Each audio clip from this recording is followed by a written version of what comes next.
গল্পের নাম বুদ্ধিমান বানর। একদিন রহিম বাজারে গিয়ে দেখল এক লোক একটা বানরকে নিয়ে জাদু দেখাচ্ছে। বানরটা টুপি পরে, চশমা লাগিয়ে লাফাচ্ছে, নাচছে, এমনকি টাকা নিচ্ছে। রহিম হাঁ করে দেখে বলল, এই বানর তো মানুষের চেয়ে বেশি বুদ্ধিমান। লোকটা হেসে বলল, তাই তো, কালকে স্কুলে নিয়ে গেলাম, স্যার বলল তোর চেয়ে তো এই বানর ভালো উত্তর দেয়। রহিম চুপ করে দাঁড়িয়ে রইল। বানর তার দিকে চেয়ে জিভ বের করে দিল। রহিম বলল, এই বানরটা কি পড়তেও পারে? লোকটা বলল, পারে তো, তবে সব সাবজেক্টে ফেল করে, শুধু কলা বিজ্ঞান ছাড়া। 2 মিনিটের গার্লফ্রেন্ড। রাহাত ছিল একেবারে শান্ত টাইপের ছেলে, প্রেম ভালোবাসার ধার ধারতো না।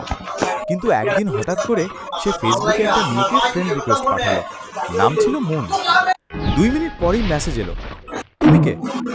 রাহাত ভাবলো চালাক মেয়ে, সঙ্গে সঙ্গে রিপ্লাই দিল, তোমার ভবিষ্যতের বর। মুন হাহা রিয়াক্ট দিয়ে লিখলো, তাই নাকি? তাহলে তো প্রেম করতে হবে। রাহাত তো চমকে গেল, এত তাড়াতাড়ি? মুন লিখল, আমি 2 মিনিটের বেশি কারোর সাথে প্রেম করতে পারি না, টাইম লিমিটেড গার্লফ্রেন্ড। রাহাত তো পুরাই ভেবাচাকা। সে হেসে বলল,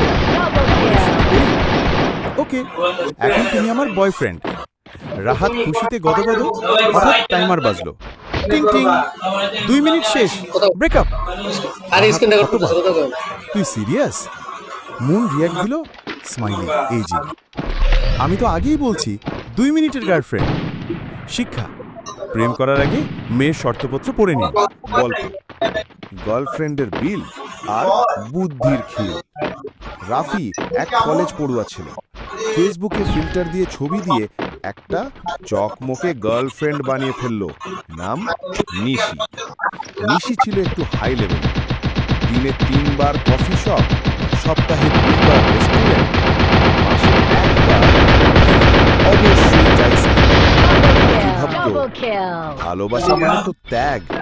আমি কাটা খাবো, ও থাকুক কফিতে ডুব দিয়ে। দিন 1।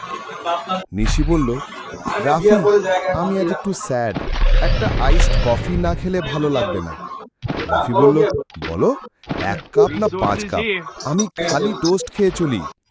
বিল 380 টাকা। রাফি পকেট চেক করে গনগনে চেহারা নিয়ে বিল দেয়। দিন 5। নিশি হঠাৎ বলে, এই দেখো, এই পেন্ডেন্টটা না ভীষণ কিউট, যদি কেউ গিফট করতো। রাফি বলে, ভালোবাসা মানে হচ্ছে প্রেম। পেন্ডেন্ট কিনে দেয়। 1250 টাকা। সেই মাসে লাঞ্চ বাদ রাখি। বাসে উঠছেন ঠিক আছে, কিন্তু পকেটমার নাকি প্রেমিক বোঝা মুশকিল। আরেকবার ধাক্কা দিলে গন্তব্য হবে সোজা থানায়, বাস না। তোরে দেখলে কুকুরেও ঘৃণা করে। আমার জামার ধারে আস।